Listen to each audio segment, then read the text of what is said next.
25 বছরে দশমবারের জন্য বিহারের মুখ্যমন্ত্রী পদে শপথ নিলেন নীতিশ কুমার। বৃহস্পতিবার পাটনার গান্ধী ময়দানে প্রধানমন্ত্রী নরেন্দ্র মোদীর উপস্থিতিতে শপথ নেন নীতিশ। তাকে শপথ বাক্য পাঠ করান রাজ্যপাল আরিফ মোহাম্মদ খান। শপথ গ্রহণ অনুষ্ঠানে অন্যদের মধ্যে উপস্থিত ছিলেন স্বরাষ্ট্রমন্ত্রী অমিত শাহ, বিজেপি সভাপতি জেপি নাড্ডা সহ এনডিএ শাসিত সব রাজ্যের মুখ্যমন্ত্রী ও উপমুখ্যমন্ত্রীরা। নীতিশ কুমারের বিদায়ী সরকারের উপমুখ্যমন্ত্রী ছিলেন সম্রাট চৌধুরী এবং বিজয় সিনহা। তারাই ফের নীতিশের ডেপুটি হিসেবে শপথ নিয়েছেন বুধবার। এদের মধ্যে সম্রাট চৌধুরী বিহার বিজেপির সংসদীয় দলনেতা নির্বাচিত হয়েছেন। বিজয় সিনহা নির্বাচিত হয়েছেন উপদলনেতা। সব মিলিয়ে মোট ১৯ জন নেতা এদিন মন্ত্রীপদের শপথ নিয়েছেন।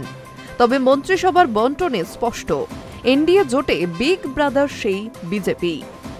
মন্ত্রিসভার ১৯ সদস্যের মধ্যে ১০ জনই বিজেপির। একটি করে মন্ত্রক পেয়েছে চিরাগ পাসওয়ানের এলজেপি, জিতন রাম মাঝির হাম ও উপেন্দ্র কুশওয়াহার আরএলএম।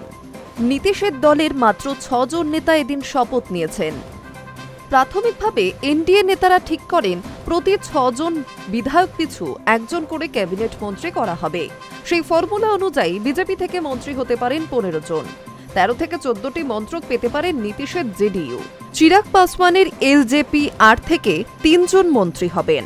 একটি করে মন্ত্রক পাবে জিতন রাম মাঝির হাম ও উপেন্দ্র কুশওয়াহার আরএলএম। কিন্তু শপথের মঞ্চে সেই ফর্মুলা কার্যকর করার ইঙ্গিত মেলেনি, যদিও পরে মন্ত্রিসভা সম্প্রসারণের সুযোগ রয়েছে। বিহারের দীর্ঘ সময় ধরে মুখ্যমন্ত্রী থাকার কৃতিত্ব নীতিশ কুমারের ঝুলিতে। তিনি প্রায় ২০ বছর ধরে একাধিক মেয়াদে এই পদে রয়েছেন। কখনো আরজেডি তো কখনো বিজেপির সঙ্গে জোট করে ৯ বার মুখ্যমন্ত্রী হন তিনি।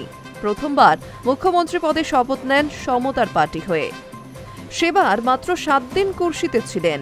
তারপর ধীরে ধীরে বিহারের রাজনীতিতে অবিচ্ছেদ্য হয়ে ওঠেন নীতিশ কুমার।